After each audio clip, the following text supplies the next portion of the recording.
welcome back to my channel. And for today's video guys, nandito tayo sa Barangay Anuling Circa Mendez, around 8 minutes to Tagaytay po. And we have here last 10 lots, no? And undergoing development po siya. Yung mga lots is nandito lang po. Tapos na yung mga kalsada, ginagawa na po yung mga sidewalk. Ayan po. So right now it's 1 PM and very good po yung ating weather dito. Ayan po guys, so undergoing development. And yung mga available lots dito guys is pwede siya palagyan ng any house design or pabakuran, no? Ayan, may mga muhon na yung iba. Ayan, dito gagawin yung ating parks and playground. Ayan.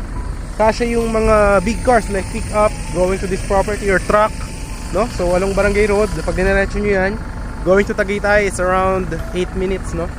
So yan, may mga available tayo dito guys, last 10 lots, no? For only 8.5 per square meter. Ayan, free transfer of title na din po siya.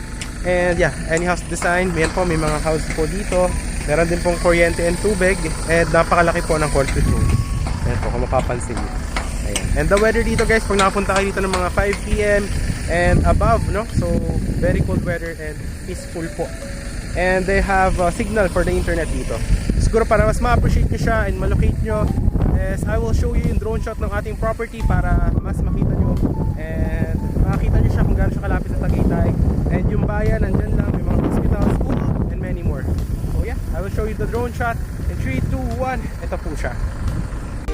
So ito guys, yung ating property. Ayan, malalaki po yung concrete roads, 10 and 8 meters po siya. Magkakaroon ng mga parks and playground, multipurpose hall, and there will be lines for electricity and water, no?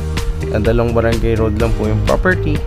Ang kagandahan guys, going to Tagaytay is around 8 minutes lamang po. And if you are going to the bayan ng Mendez, is very near lang din siya to the hospital, Macdo Church, and many more. So ito guys, may available tayo dito ng mga lots na 150 square meter, no? It's for the 8.5 per square meter promo po siya. Free transfer of title na din. And basta makapag payment na po yan 50% is pwede na po yan magpabakod or magpagawa ng any house design. So yan siya guys, undergoing development yung ating concrete road sa ibang part. But dito guys, yung iba tapos na po and nilalagyan na ng sidewalk. And i-level din po yung ating mga lot for the turnover. Ayan, kung mapapansin nyo guys, napaka-tahimik po dito sa area na to. This is located Barangay Anuling Circa 1, Mendez, Cavite. And if you will see guys, ito pong ating property, it's actually 510 meters above sea level. Kaya naman po malamig yung weather dito. Almost same ng Tagaytay, no? And hindi po siya binabaha dahil nga mataas yung kanyang elevation. And yan guys, may mga available tayo dito na magkakatabi na 150 square meter, no? And ang requirements po is to valid IDs. Ayan siya.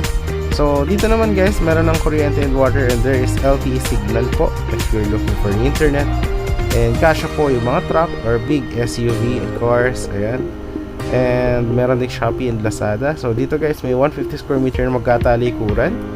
Kung gusto nyo yan, para dalawang may kalsada po yung frontage nyo. So, ayun guys, if you are actually interested in this one, nandiyan naman po yung number ko, no?